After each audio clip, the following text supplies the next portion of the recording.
मेरे प्रिय मध्य प्रदेश वासियों, भारतीय गणराज्य के 75वें गणतंत्र दिवस के अवसर पर, मंगल अवसर पर मेरी अपनी ओर से आप सबको हार्दिक बधाई, शुभकामनाएं। आज ये अमृत काल का पुण्य प्रताप है, बाबा महाकाल की कृपा है। स्वतंत्र भारत के अमृत महोत्सव में के अवसर पर अभूतपूर्व आयोजन के बाद गणतंत्र भारत के अमृत महोत्सव का ये शुभागमन है। देश के जनगण में देशभक्ति के अपार उत्साह, उमंग का महासागर हिलोरे ले रहा है। राज्य सरकार की पहल पर पहली बार गणतंत्र दिवस पर उज्जैन में शामिल होकर के मैं अत्यंत गर्व और गौरव का एहसास मेरे मन में भी है और आप सबके मन में भी होगा। हम सब सौभाग्यशाली हैं। मैं यहाँ झंडा वंदन कर रहा हूँ। इसी समय हमारे माननीय महामहिम राज्यपाल भोपाल में प्रदेश की राजधानी से गणतंत्र दिवस की इस परेड में शामिल हो रहे हैं। मुझे इस बात की अत्यंत खुशी है। जिला पुलिस बैंड की धुन पर बजते हुए देशभक्ति के तराने हम सबके लिए देशभक्ति का एक नया ज्वार पैदा कर रहे हैं। आनंद और उत्साह के वातावरण में हम डूबे हैं।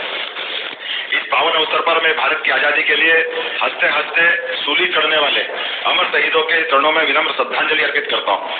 विश्व पटल पर भारत को संपूर्ण प्रभुत्व संपन्न लोकतंत्रात्मक गणराज्य के रूप में स्थापित करने में अपनी महती भूमिका निभाने वाले डॉक्टर भीमराव अंबेडकर एवं अन्य सभी संविधान निर्माताओं के प्रति हृदय से कृतज्ञता ज्ञापित करता हूँ। जिस प्रकार पतवार के भरोसे नाव और नदी लांग जाती है, बरसात के भरोसे बीज धरती में समा जाता है, ठीक उसी प्रकार से महापुरुषों के भरोसे राष्ट्र का नवनिर्माण होता है।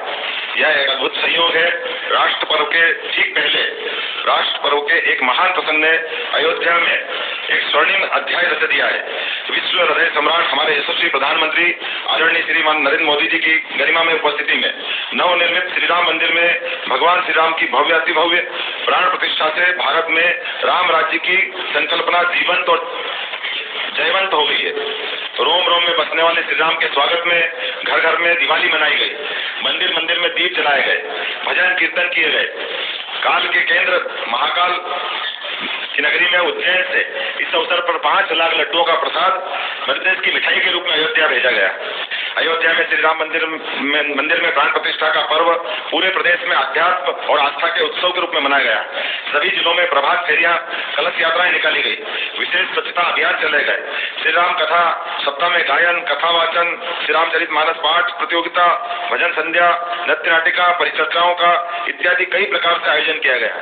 मध्य प्रदेश की धरती से होकर श्री राम मंदिर प्रतिष्ठा समारोह में अयोध्या जाने वाले श्रद्धालुओं के लिए जगह जगह स्वागत सत्कार में फूल और दिल बिछा करके उनका अभिनंदन किया गया। प्रदेश के 28 पवित्र स्थानों पर श्री रामचरित लीला समारोह का आयोजन किया गया है। ओरछा और चित्रकूट में भगवान श्री राम पर केंद्रित विशेष आयोजन किए गए।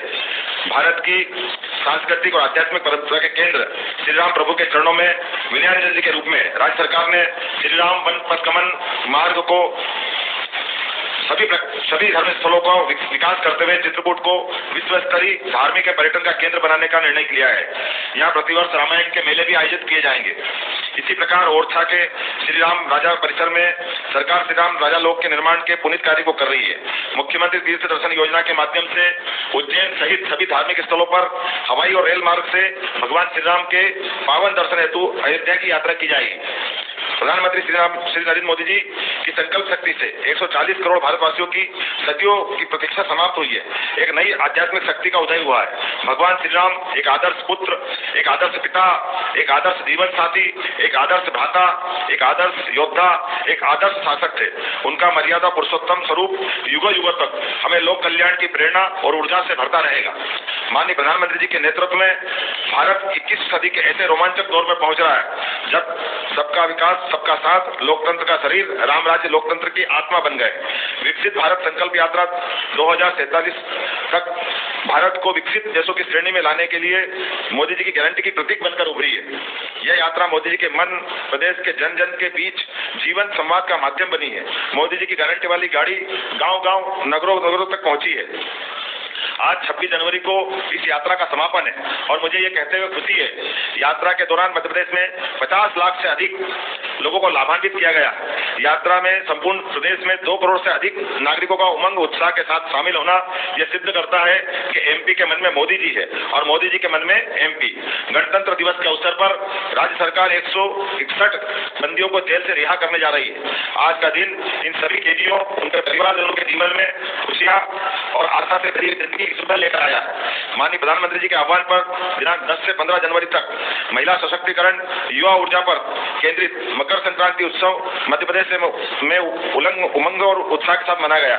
इस अवसर पर प्रदेश की 1 करोड़ 29 लाख लाडली बहनों के खाते में 1576 करोड़ रुपए से अधिक की राशि, 56 लाख से अधिक हितग्राहियों के खातों में 341 करोड़ की सामाजिक सुरक्षा पेंशन अंतरित की गई है। मां तुझे प्रणाम योजना के अंतर्गत 150 युवतियों के दल को स्टेच्यू ऑफ यूनिटी, एकता नगरी केवड़िया गुजरात के भ्रमण पर भेजा गया है। स्वामी विवेकानंद की जन्म जयंती के अवसर पर अर्जुन पुरस्कार विजेता और अंतर्राष्ट्रीय खिलाड़ियों को सम्मानित किया गया है। महिला एवं युवाओं पर केंद्रित रोजगार मेलों का आयोजन भी किया गया है। युवाओं को सड़क सुरक्षा के प्रति जागरूक करने के लिए विशेष शिविर लगाए गए हैं। विद्यालयों में सूर्य नमस्कार, परंपरागत खेलों, सांस्कृतिक साहित्यिक गतिविधियों का आयोजन किया गया।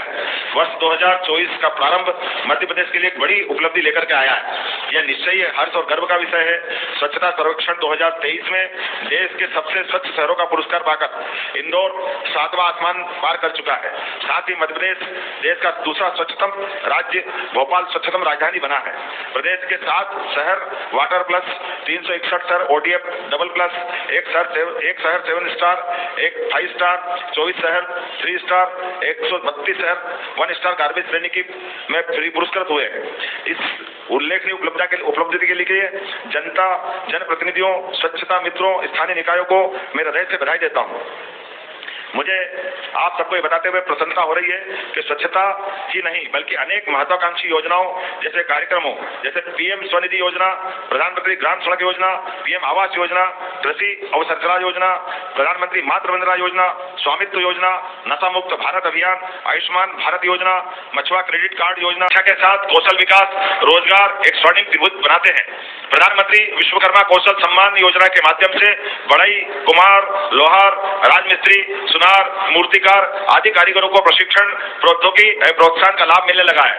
प्रदेश में 28 नए ITI खोले गए जिनमें 6700 से अधिक युवाओं को कौशल विकास का प्रशिक्षण दिया जा रहा है। प्रदेश के इंजीनियरिंग कॉलेज, उज्जैन के इंजीनियरिंग कॉलेज सहित सभी तकनीकी रूप से कार्यरत महाविद्यालयों के उन्नयन की एक बड़ी योजना बनाई गई है और इसी के अंतर्गत पिछली कल मेरी जब दिल्ली प्रवास यात्रा रही है, मैंने माननीय शिक्षा मंत्री धर्मेंद्र प्रधान के माध्यम से उज्जैन में भी IIT सैटेलाइट टाउन के लिए सैद्धांतिक स्वीकृति प्राप्त करके उज्जैन के लिए शिक्षा के लिए, खास करके तकनीकी शिक्षा के लिए एक बड़ी उपलब्धि हासिल की है। गणतंत्र दिवस की पूर्व संध्या पर लोक सेवा आयोग के माध्यम से चयनित 700 उम्मीदवारों को नियुक्ति पत्र प्रदान किए गए।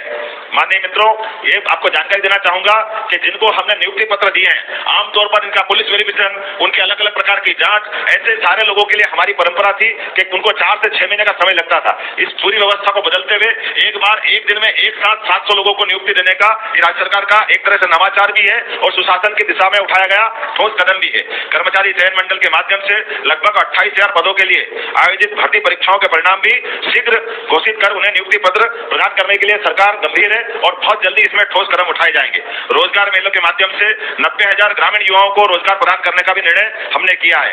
महिलाओं के आर्थिक सशक्तिकरण पर फोकस करते हुए महिला स्व सहायता समूह के माध्यम से 3,700 करोड़ से अधिक का बैंक लीकेज, लाडली शक्ति क्रेडिट कार्ड के माध्यम से व्यवसाय हेतु न्यूनतम ब्याज दर पर 1 लाख करोड़ की बैंक क्रेडिट सुविधा उपलब्ध कराने का हमने निर्णय किया है।